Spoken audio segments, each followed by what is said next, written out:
Hello বন্ধুরা, মিঠু রান্নাঘরে আপনাদের জন্য আজকের দুপুরে রান্না।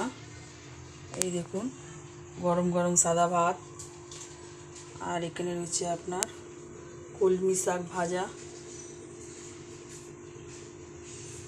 আর এখানে রয়েছে ডাল দিয়ে চিংড়ি মাছের বড়া। এই দেখুন, মুসুর ডাল দিয়ে। আর আপনার এখানে রয়েছে চিকেন আলু দিয়ে তরকারি, আর এখানে রয়েছে আর এক রকমের চিকেনের ঝোল, আর এখানে রয়েছে আপনার আম লিচু। আজকের ভিডিও এতটাই বন্ধুরা।